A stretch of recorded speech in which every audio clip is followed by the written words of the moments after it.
ભરૂચ જિલ્લાના સાંસદ મનસુખ વસાવા અવારનવાર રોડના કામોને લઈને અધિકારીઓને અને કોન્ટ્રાક્ટરોને તતડાવતા જોવા મળે છે। મનસુખ વસાવાનું કહેવું છે કે રોડ રસ્તામાં સારી ગુણવત્તા વાપરો, જેના કારણે લોકોને હાલાકી ના પડે, તેને જ લઈને તેઓ અકળાયેલા પણ અધિકારીઓ અને જે કોન્ટ્રાક્ટરો છે તેમના પર જોવા મળે છે। ત્યારે ગઈકાલે સુરતના નેત્રંગ રોડ જે સાંસદના ગ્રાન્ટમાંથી બની રહ્યો હતો ને તેમાં ગોબાચારી જોવા મળતા કેવા દ્રશ્ય નિર્માણ પામ્યા, વિગતે વાત કરીએ। વૈષ્ણવજન તો તેને કહીએ જે પીડ પરાઈ જાનાને રે। નમસ્કાર દર્શક મિત્રો, નવજીવન ન્યૂઝમાં આપનું સ્વાગત છે। હું છું ફૈઝાન। ભરૂચ લોકસભાના સાંસદ મનસુખ વસાવા પોતાના બેબાક અંદાજ માટે જાણીતા છે।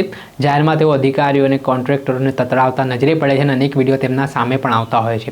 ત્યારે ભરૂચના નેત્રંગ પાસે જે ભાવના પાન સેન્ટરનો રોડ તે વિસ્તારમાંથી બની રહ્યો છે। આરસીસીનો આ રોડ બનાવવામાં આવી રહ્યો છે, પરંતુ આ જ બાબતને લઈને સાંસદ મનસુખ વસાવા જે તેમના ગ્રાન્ટમાંથી આ રોડ બનાવવામાં આવી રહ્યો છે તેનું નિરીક્ષણ કરવા માટે સ્થળ પર પહોંચ્યા। તે દરમિયાન કેટલીક બાબતો છે તેમને ધ્યાને આવી, જેમાં કામમાં ગોબાચારી ચાલી રહી છે। આ પ્રકારની વાત સામે આવ્યા બાદ સાંસદનો પિત્તો ફરી છટક્યો અને તેઓ રોષે ભરાયા। ત્યાં જ પેલા કોન્ટ્રાક્ટરને બોલાવ્યો અને કામ અટકાવી દીધું અને કહ્યું કે આમાં સારી ગુણવત્તાથી કામ કરવામાં આવે, નહીંતર કામ ના કરવામાં આવે। પેલા સમગ્ર ઘટનાના દ્રશ્ય સામે આવ્યા છે, જ્યાં સાંસદ મનસુખ વસાવા પોતે સ્થળની મુલાકાત લેવા માટે પહોંચ્યા। તેમણે શું કહ્યું તે સામે।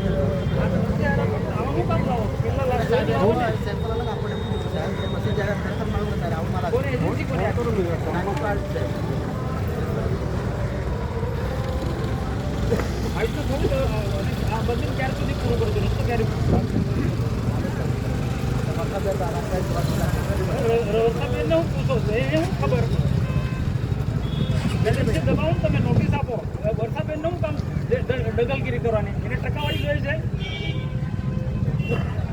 બધાને ટકાવારીમાં બધું હેરાન થાય લોકો।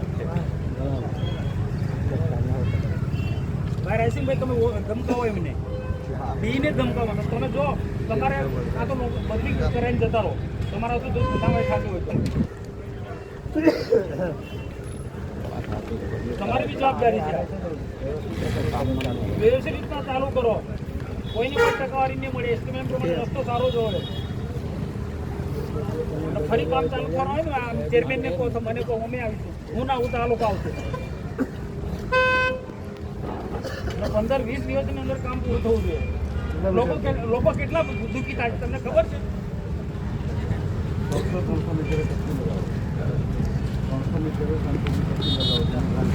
રસ્તો બનેલો કરતી પાત્ર ગયેલા તો 15 ડીબી નીચે ઉખડી ગયો।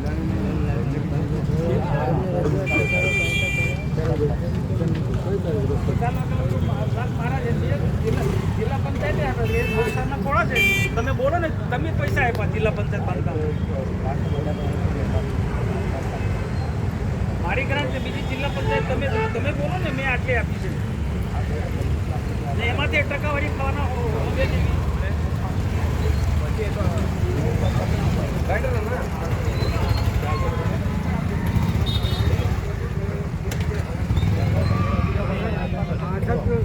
એના પૈસા નથી આપ્યા, એટલે એમાંથી જ કરાવે।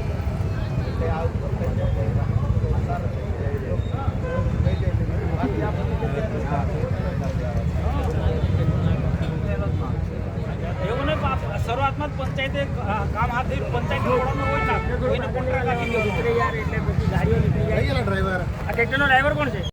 આ સમગ્ર જે ઘટના સામે આવી છે, સ્થાનિક લોકોની રજૂઆત સાંસદને મળી હતી અને તેઓ સ્થળ પર પહોંચ્યા હતા અને તેમણે પોતે જાત નિરીક્ષણ કર્યું અને તેમને પણ આ કામમાં ગોબરચારી અને બેદરકારી દેખાઈને આને લઈને તેમણે કોન્ટ્રાક્ટર સામે પોતાનો રોષ પણ વ્યક્ત કર્યો। સાથે જ આ કામ અત્યારે અટકાવી દો અને આમાં વ્યવસ્થિત રીતે પહેલાંથી કામ કરવામાં આવે તેવી તેમણે વાત પણ કરી છે। જે રીતે સાંસદનો આ અંદાજ સામે આવ્યો છે ને આવી રીતે તેમણે કહ્યું છે કે સારી રીતે રોડ રસ્તા બનશે તો લોકો તેનો લોંગ ટાઈમ ઉપયોગ કરી શકશે। હલકી ગુણવત્તાની કામગીરીના કારણે જ રોડ રસ્તાની દયનીય હાલત બનતી હોય છે। ત્યારે હવે જોવાનું રહ્યું કે કોન્ટ્રાક્ટર આ ઘટના બાદ શું બોધપાઠ લે છે। દર્શક મિત્રો, આવા જ નવા વિડીયો સાથે આપણે માહિતગાર કરતા રહીશું, એટલે નવજીવન ન્યૂઝ જોતા રહો। વૈષ્ણવજન તો તેને કહીએ જે પીડ પરા